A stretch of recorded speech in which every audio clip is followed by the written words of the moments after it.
the defining moment that I call like the first day of the rest of my life, my testimony. It happened, as you said, when I was 12.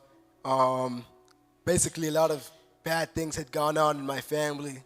Lots of, there were divorces, deaths in the family. This was during COVID, so already hectic enough.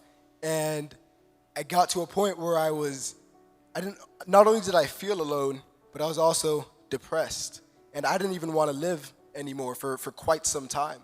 And I remember there was this 2-week period where I would be on my bed every night and I would pray, God, I don't know if you're out there, but if you are, I'm going to need you to come and get me. And he did. He's a good God. When I prayed that prayer, it was answered on the last day of this 2-week period, about 2 weeks. And it felt as though God himself had physically descended from heaven and just embraced me. I felt warmth over my skin. And in a single instant, I stopped crying and I was confused as to why I was doing it. And I started smiling. And from that moment, I didn't have depression anymore. I was no longer sad. I no longer wanted to end my life. My anxiety was gone. It was a full 180 in an instant when Jesus met me. Noah's a regular kid who plays basketball, plays Roblox just like other kids, but he has this passion for Jesus that I don't think anyone can take credit for. No campus, it's just Jesus working in his life. I remember walking in and seeing Noah, what I thought was an assignment, but he had different religions and he was writing down what they believe. It was a PowerPoint. And then he was coming up with ways to refute each point for these different religions. So I said, hey, what class is that for?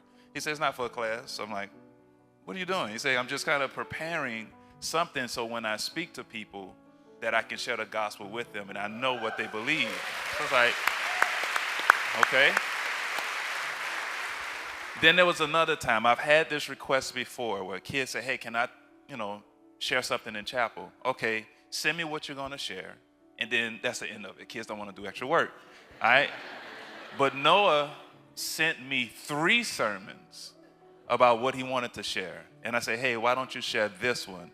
He came, he spoke in chapel, the kids received it, and it was Jesus had done something in Noah, and the fire hasn't gone out. The mindset that goes behind it is really, if I don't do it, nobody else will. So we study, we go out and preach. We typically go out in 2s like Jesus sent them, Great Commission. And we just talk to random people out on the streets or the beach. And hopefully they give their lives to Christ. We disciple them. They come to us, they meet with us, and they end up coming here.